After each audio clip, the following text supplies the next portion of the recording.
Namaste friends, welcome to Jaya's foodie family.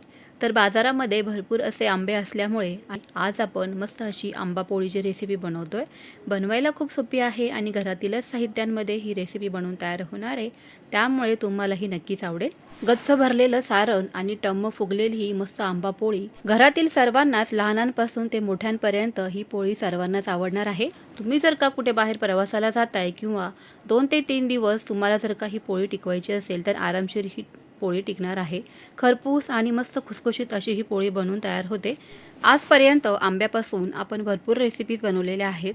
जसं काही आंबा लाडू किंवा आंबावडी तुम्ही बनवली असेल, त्याचबरोबर आंब्याचा केकही बनवलेला असेल. पण अशी आंबा पोळी जर का तुम्ही कधी बनवली नसेल तर एकदा जरूर ट्राय करा.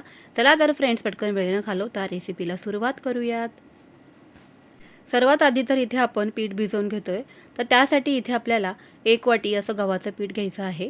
त्यानंतर 1च वाटी आपल्याला इथे असा आंब्याचा रस घ्यायचा आहे. शक्यतो यामध्ये पाण्याचा एकही थेंब वापरायचा नाही. असाच इथे मी आंब्याचा गर तयार करून घेतलेला आहे. आणि पीठ भिजवताना सुद्धा आपल्याला पाण्याचा जराही वापर करायचा नाही. फक्त या आंब्याच्या गरामध्येच आपल्याला हे पीठ भिजवून घ्यायचं आहे. जेवढं पीठ मावेल तेवढं पीठ या आंब्याच्या गरामध्ये आपल्याला मळून घ्यायचं आहे. अगदी मऊ लुसलुशीत असं पीठ इथे भिजवून घ्यायचं आहे. खूप जास्त घट्टही भिजवायचं नाही आणि खूप जास्त पातळही पीठ भिजवायचं नाही. पीठ मळून घेत असताना थोडंसं चवीपुरतं मीठही घालायचं आहे. कारण कोणताही गोड पदार्थ म्हटला किंवा आपण चपातीचं पीठ भिजवताना जसं मीठ घालतो त्याच पद्धतीने इथे मीठ घालून घ्यायचं आहे.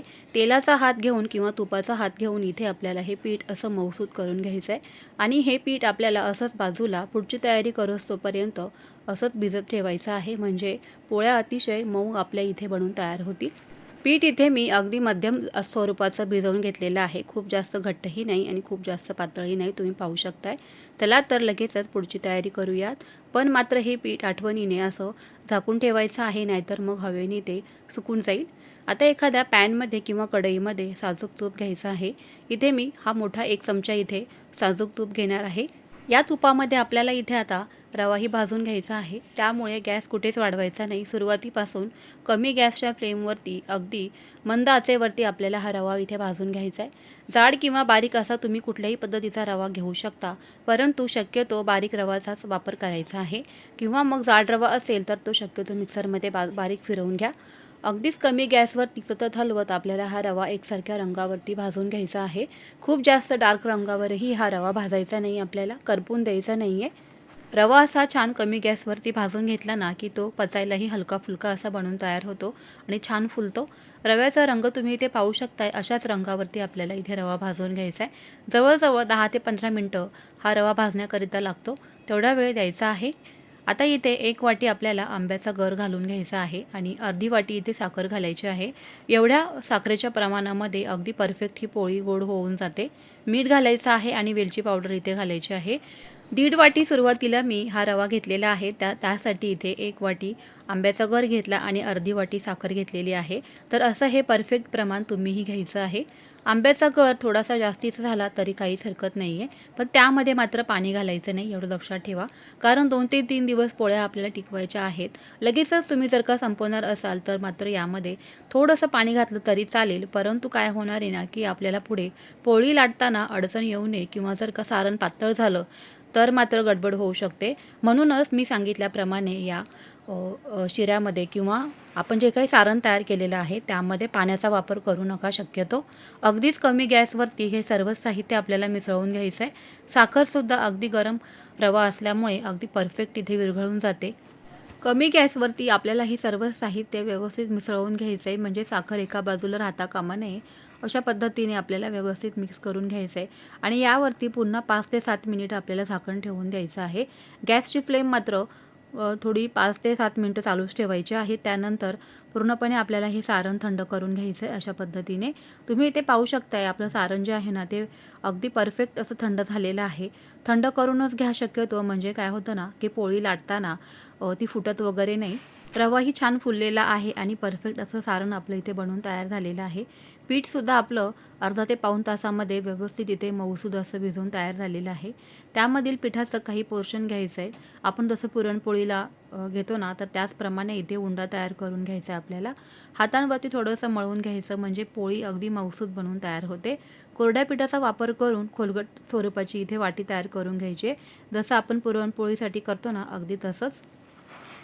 आंबापोळी बनवण्याची ही खरंच खूप सोपी पद्धत आहे आणि चवीला तर अशा भन्नाट लागतात ना ह्या पोळ्या, तर तुम्ही आजपर्यंत पुरणपोळीसुद्धा बनवायचं विसरून जाल, अशा पद्धतीची ही आंबापोळी बनवून तयार होते. तर जे काही आपण सारण तयार केलं होतं ना, तर तुम्हाला जेवढं सारण भरायचं आहे, भरगच्च असं सारण इथे भरून घ्या. अजिबात पोळी फुटत वगैरे नाही.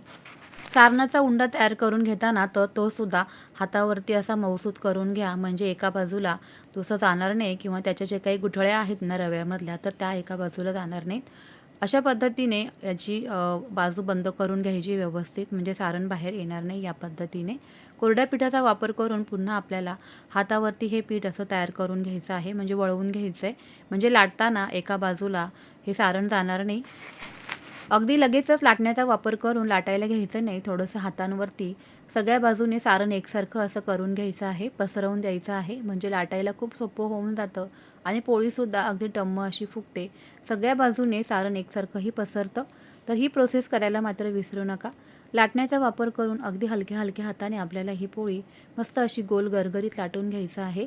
कोरड्या पिठाचा वापर करा, किंवा जर का तुमचं ही पोळी लाटताना पोळपाटाला चिटकत असेल ना, तर खाली बटर पेपर घ्या, किंवा एखादा पातळ नॅपकिन असेल, कॉटनचा कपडा असेल, तर तो पोळपाटाला तुम्ही बांधून घेऊ शकता. त्यावरती सुद्धा मस्त अशा या पोळ्या लाटून घेता येतात बरं का. इथे मी खाली काहीही न घेता सुद्धा मस्त अशी गोल गरगरीत पोळी बनवून तयार झालेली आहे आणि तव्यावर गेल्यावरती मस्त टम्मसुद्धा फुगणार आहे. तुम्ही तर पाहणारच आहात. किती छान रंगसुद्धा आलेला आहे आंबापोळीला, तुम्ही पाहताय. आपण अजिबात कुठलाच इथे फूड कलर वगैरे वापरायचा नाही. मस्त नॅचरल रंग आहे आंब्यांना आणि तोच येऊ द्यायचा आहे.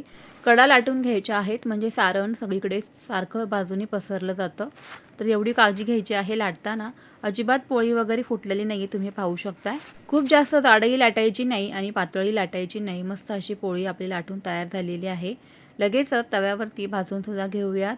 सुरुवातीला गॅसची फ्लेम मोठीच ठेवायची आहे आणि पोळी गरम झाली की नंतर मात्र कमी गॅसवरती आपल्याला अगदी खरपूस अशी ही पोळी भाजून घ्यायची आहे. कुठेच गॅस वाढवायचा नाही किंवा मोठ्या गॅसवरती पोळी करपू द्यायची नाही, एवढं लक्षात ठेवायचं आहे. तुपावरती तुम्ही ही मस्त पोळी भाजून घ्या. अगदी खरपूस अशा या पोळ्या बनवून तयार होतात. चवीला तर भन्नाटच लागतात. खमंग असा सुगंध घरभर पसरलेला आहे.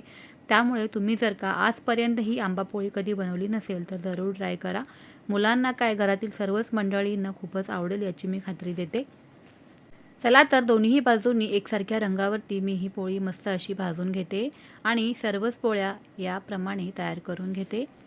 गरम पोळीची वाफ जाण्याकरिता इथे मी लोखंडी असं स्टँडचा वापर करणार आहे. तुमच्याकडे जर असेल तर जरूर ह्याचा वापर करा, म्हणजे पोळी चिवट अशी होत नाही, चिकट होत नाही किंवा पाणीही सुटत नाही त्यांना वाफेचं. मस्त अशा टम्म फुगलेल्या गोल गरगरीत आपल्या इथे आंबा पोळ्या बनवून तयार झालेल्या आहेत. साजूक तुपामुळे आणि आंब्याच्या या गरामुळे मस्त अशी चव आपल्या या आंबा पोळीला आलेली आहे.